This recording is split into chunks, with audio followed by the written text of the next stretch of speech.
Today's episode, I'm kicking off with some good news. You ready? You're not supposed to fundraise alone anymore. Okay? You're not supposed to be doing any of this nonprofit growth alone.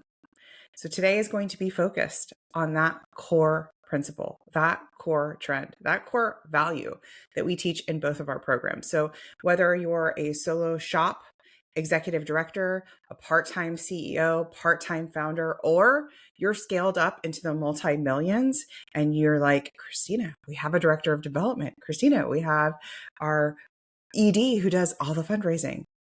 The best news I have for you in both scenarios is actually neither scenario are they supposed to do this all by themselves. So I'm going to share with you how to grow faster using digital ambassadors. And it's not the way that you think you've seen. It's all boring and people say they'll do something and they don't do it and they say yes and then they never follow through.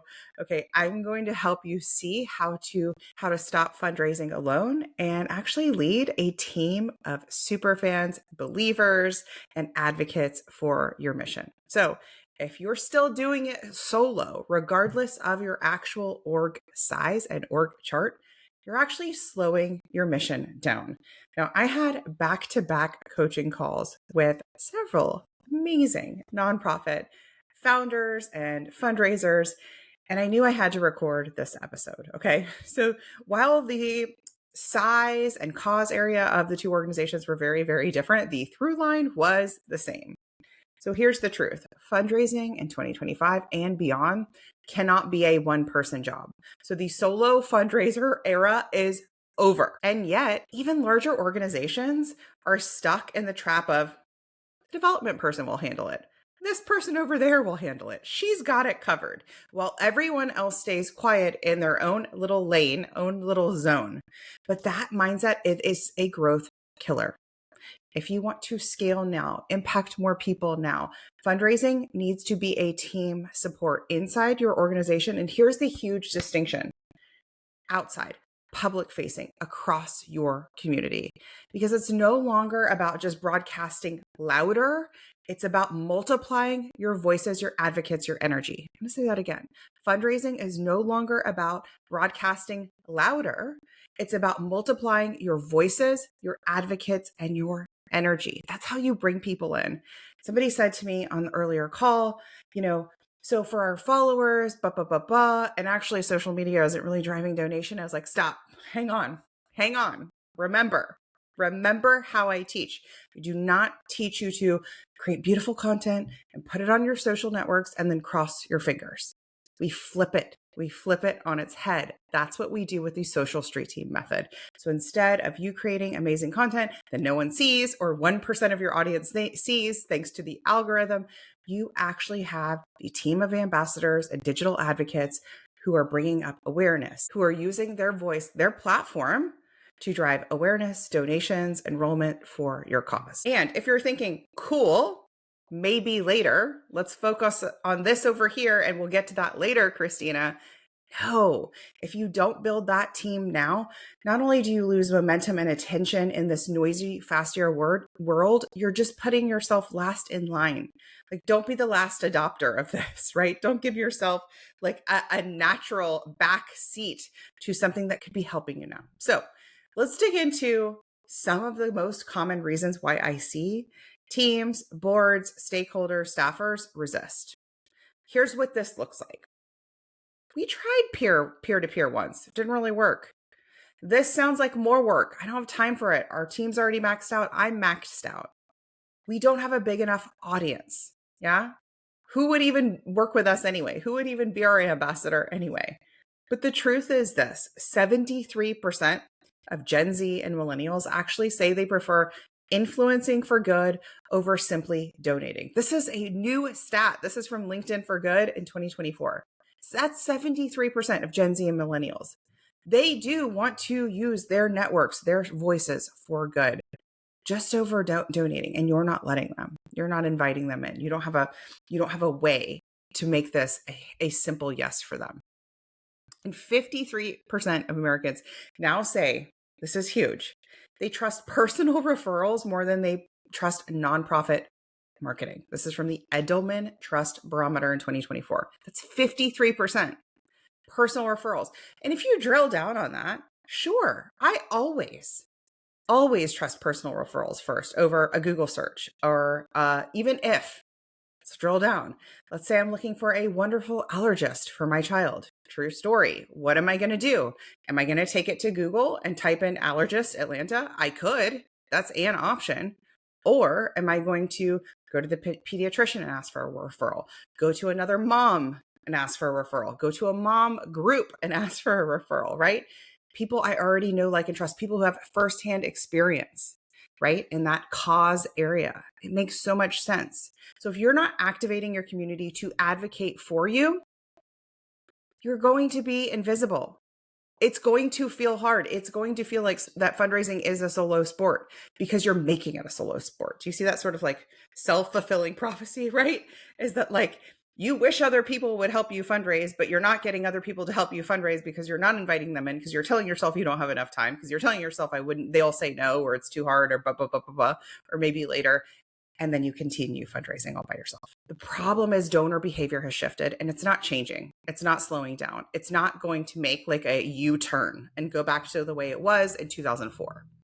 It's not. And I personally think that that's a beautiful thing, right? I personally don't have a problem with that. I don't have a problem that what worked 5 years ago, 10 years ago, 20 years ago doesn't work anymore. So that's like the first layer, is like not to be mad at it being different. The next layer is like, okay, the good news here is somebody can become a donor instantly. That was so much harder 10 years ago. Think about it. It was so much harder to go through the awareness phase where somebody went from not knowing about your organization to knowing about your organization, to suddenly, leaning in, hearing more about your organization, what you do. And then they're getting out their checkbook and making a donation. Then they're mailing in their check, versus right now, a friend of mine could text me and tell me, hey, Christina, I'm a peer fundraiser for this animal rescue. Would you make a donation today? That would take me, I don't know, 30 seconds if they have a frictionless donation platform, which you should, right? 30 seconds versus weeks and weeks and weeks, days and days and days. So if you're operating from the get energy that I see that is so rampant and makes sense, which sounds like, how do we get more donors? How do we get more visibility? How do we get more reach? How do we get into their wallets, right? You're working too hard. The solution is not another social post. The solution is not another gala. The solution is not Facebook ads. The solution is not get auction going, right? It's not. It's activating the people you already have around you to carry your message forward. Mobilizing those people in a powerful, passionate way so that they are a hell yes on the front end when you ask them, and they are a hell yes at the finish line going, oh my gosh, look what we did together. Look what happened when we connected and came together for this one cause together. Okay. That's the piece. So you don't want to stop fundraising. You want to start mobilizing. Okay. Start mobilizing, because people fund what they feel a part of. That ownership piece, that connection piece, do not underestimate that, especially with younger generations. So let's dig into digital ambassadors. I'm going to define it for you because I've seen the word thrown around, and here's how I define it in my programs and for my clients. Digital ambassadors are a group of people who are willing, who have raised their hand and said yes to become advocates for your organizations. These may be civilians, meaning they are not influencers with hundreds of thousands of followers or millions of followers. They may not be creators. They may not be YouTube streamers. They may be civilians like the average Joe next door who is a passionate volunteer, passionate recurring donor, passionate annual donor for your organization. They just care about your cause. It could be civilians, right? Or they may be, so they could be the everyday people who take action with you. Sometimes they fundraise, sometimes they promote an event, help bring new people in your world. Or they can be the creators, the influencers, the thought leaders who also have an affinity for the work you do. I actually like to put them together so they can be both. But we're going to take this episode and we're going to talk about the civilians, right? The everyday people who are not celebrities, who are not polished spokespeople, who are not used to being in front of the camera and being on podcasts and, walking around with a selfie stick and a tripod and creating their own content and going live on Twitch or YouTube or all of the streaming platforms.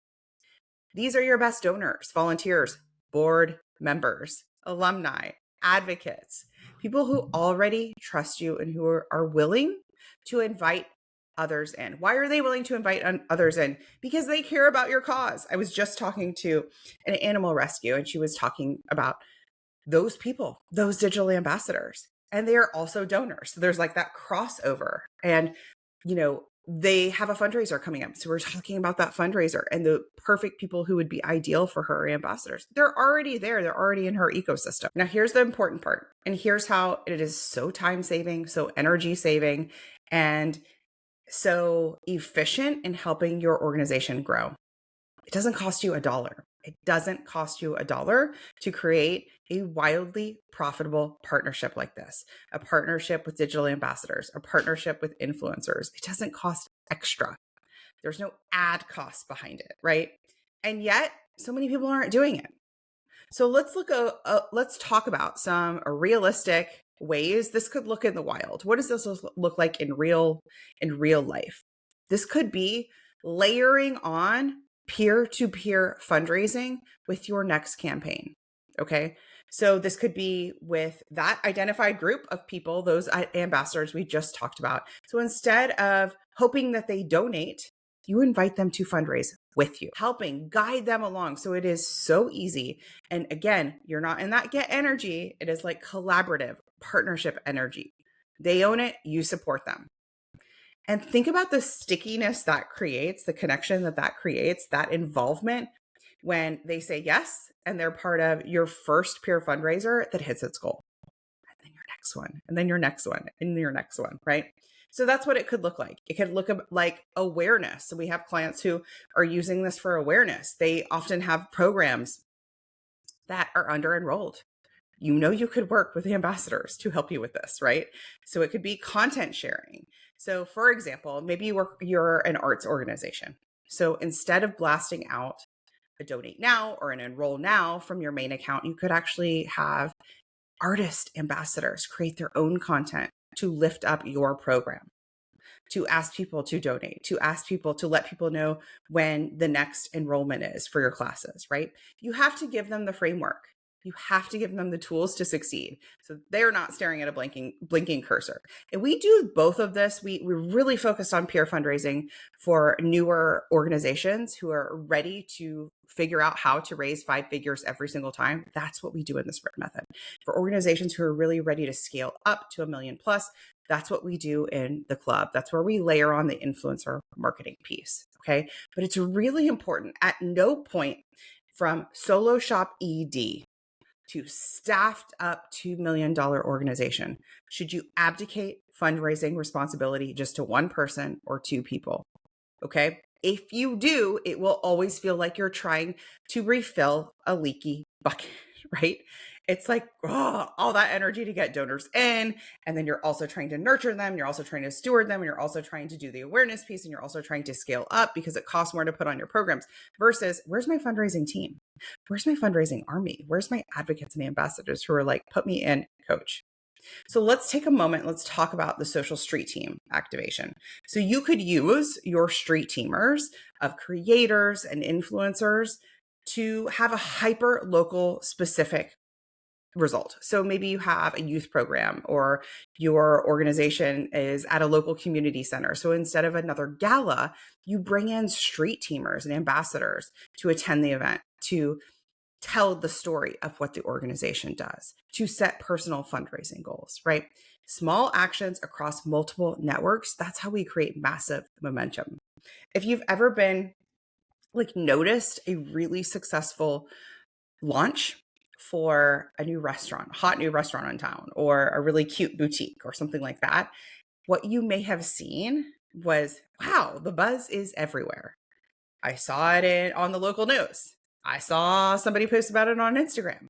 I saw my neighbor share a picture of the outside. in line. I saw people driving by. Suddenly there's organic traffic. There's traffic in different ways. There's different medias. I read an article written about it in a local magazine. That sort of like crossover buzz. That's what we love to see.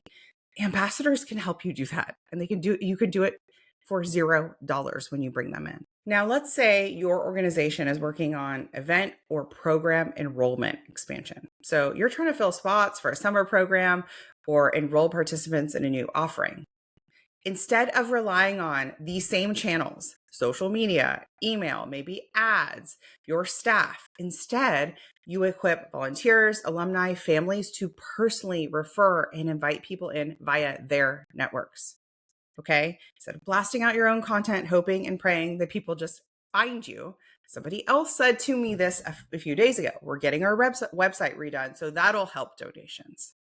The donors will come. And I was like, hold on. The website will help conversions.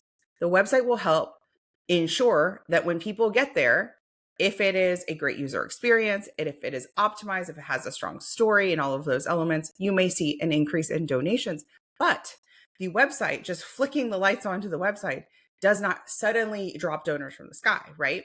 And that's where layering on these digital ambassadors is so key. And so it's like, it immediately collapses those timelines. So if you're thinking, but we don't have a big enough audience, that is exactly it. If there's like one thing you take away from it is this episode, it is this. The fact that you don't have a big enough audience, whether this may be, Christina, we're fundraising and we're asking our friends and our family again and again and again, and I feel like I'm tapping them out, or maybe it's we don't have a big enough audience because while we do have a strong donor base, I'm kind of fundraising to that strong donor base of a couple hundred again and again and again, and I'm tiring them out. That is like red flag, awooga, like symptoms that we have to bring in more leads. How do you bring in more leads? How do you bring in more prospects? Through this process. It is a natural result of this process. So your audience grows fastest through trust, not ads. Okay, that's why you need this strategy. That's why you need to layer on peer-to-peer fundraising with every event, with every campaign you have. If you're saying, we tried peer-to-peer before, you tried it the way that so many people dip their toe. Think about cold plunging. Okay, you probably yourself have tried a cold plunge where you're like sitting in the bathtub, you have to sit there for 3 minutes. And you're like, that shit sucked. I'm not doing that again. And maybe what turned into what was supposed to be 3 minutes ended up being 30 seconds. And then you got the heck out of there and you never did it again. Right? Technically, it's true. You tried it. Right? But did you actually set yourself up for success? No. Did you create a habit out of it? No. Did you optimize it? No. Did you evaluate what went wrong? No. You just said, I ain't doing that again. Right? That's the difference. That's the difference is so many people say, but I've tried that, whether it's this or some other strategy. And likely you didn't have the guidance and support to succeed. And that's not your fault, right? It just means I didn't figure it out yet, right?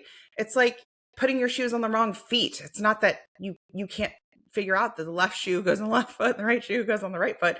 You just didn't figure it out the first time. You just weren't well practiced. You just didn't have the right framework, right? And that's this piece. So do not sleep on ambassadors. Do not tell yourself no one will be our ambassador or ambassadors don't work for us. They absolutely do. I'm yet to find a cause area where it won't work for. Now, when I was speaking recently, somebody raised their hand. They were like, what about this cause? And it was like, something that's a little taboo, something that people don't necessarily want to talk about. And I was like, go on TikTok right now. I want you to search that hashtag. Welcome. You found your people. Here they are. That's more wide, right? And then it's like, go into your CRM, go into the people who are already in your world. There are your people. Don't tell yourself the lie. There's no one. If you're thinking, but I'm already overwhelmed, our team's already overwhelmed. This is how you survive as a solo or small team. You're overwhelmed because you're putting Band-Aids on this growth problem. Feel me? You're just clogging the leaky bucket here. And you clog one and another leak starts. Right? You need to layer this on for true significant growth. So the sprint method teaches you how to activate that first wave of ambassadors in the first 30 days. That's what we do in the sprint method. So waiting until you have more time or the perfect plan just means you're going to miss the wave, right? It just means you're going to cobble something together at the end of the year. Why? Why would you do that to yourself? The organizations that build digital ambassador programs now, networks now, will dominate in the next 3 to 5 years. The rest will be in the cobbling together, scrambling. So you don't need to get more donors. You need to equip your people, your believers, to carry your mission forward. So stop thinking it as it's your job to push harder. The shift is to start thinking about it as it's your job to make it easy to proudly belong. That would be such a good prompt to ask yourself. How can I make it easier for people to feel like they belong today, to feel seen and heard? Now, we've helped nonprofits double, even triple their fundraising results, not by ads, events, galas, more expensive things, but by building small but mighty ambassador teams that grew trust and reach exponentially. That's the work we do inside the Purpose and Profit Club, where we scale organizations who are growing $500,000 to $1 million plus, and they're building out their street teaming, turning 5 voices into 50 with a steady stream of visibility, a steady stream of revenue growth. And here's the thing, it's not a trend. It's not going away. This isn't something that's like here and then gone. This is the future of sustainable fundraising growth. So if you're interested in your first digital ambassador sprint, you're not really sure where to start, you're a part-time or small solo shop executive director doing it all yourself, I want you to check out the sprint method. This is made for you. We will link to the show notes where you can check out both programs. You can always book a call with me to learn more and say, hey, I'm not sure the right next step for our organization. Just book a call with me. Or if you're ready to tap into the $127 billion creator economy, leveraging those high profile influencer and creator relationships, doubling your next fundraiser, the Purpose and Profit Club Growth Accelerator program is for you. We will link in the show notes so you can learn more about both programs. But remember, you're not supposed to fundraise alone anymore. Whether you're a solo shop or whether you're staffed up, you are supposed to lead a team of believers and change makers, especially that young generation. They're just waiting. They're just waiting for you. So don't make them wait any longer. All right, I'll see you in the next one.